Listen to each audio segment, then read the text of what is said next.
2014లో ఈ దేవాలయానికి trust board కమిటీగా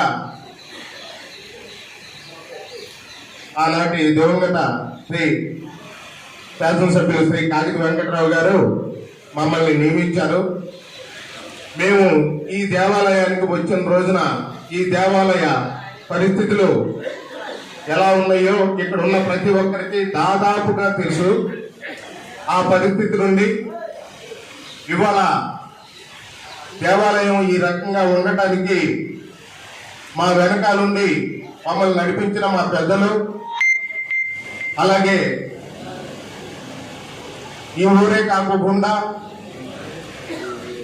రూరల్ గ్రామాల నుండి వచ్చే భక్తులు కానీ అందరి సహకారంతో ఈ దేవాలయాన్ని ఈ రకంగా తీర్చిదిద్దడం జరిగింది. ఎందుకు సహకరించిన ప్రతి ఒక్కరికి కూడా పేరు పేరున ధన్యవాదాలు తెలియజేసుకుంటున్నాము. అలాగే ఈ దేవాలయ చరిత్రలో మహాకుంభాభిషేక మహోత్సవ కార్యక్రమాన్ని నిర్వహించి ఆ కార్యక్రమం తర్వాత దాని కొనసాగింపుగా స్వామివారి గర్భాలయ ద్వారానికి వెండి తాపడ కార్యక్రమాన్ని మొదలు పెట్టడం జరిగింది. అనూహ్య పరిస్థితుల్లో దానికి కొంత అంతరాయం కలిగింది. తద్వారా మళ్ళా ఆ కార్యక్రమాన్ని కొనసాగించడానికి మరలా ఈ రోజున మనకి అవకాశం వచ్చింది. కాబట్టి ఆ కార్యక్రమం దిగ్విజయంగా పూర్తి చేస్తామని మనస్ఫూర్తిగా అనుకుంటున్నాను.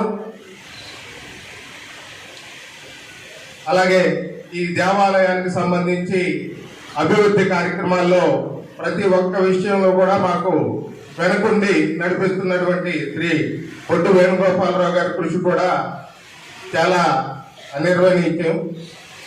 కాబట్టి వారికి కూడా ఈ సందర్భంగా ధన్యవాదాలు తెలియజేసుకుంటున్నాము. అలాగే ఇక ముందు కూడా ఈ దేవాలయానికి సంబంధించిన అభివృద్ధి కార్యక్రమాల్లో మా వెనకుండి మమ్మల్ని నడిపించవలసిందిగా ఈ సభాముఖంగా కోరుకుంటున్నాము.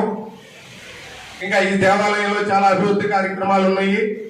అవి ఒక్కొక్కటిగా పూర్తి చేయగలమనే వీటితో నాకు ఈ సమావేశంలో ఈ 4 ముక్కలు చెప్పడానికి అవకాశం ఇచ్చినటువంటి చావలే గారికి ధన్యవాదాలు తెలియజేసుకుంటూ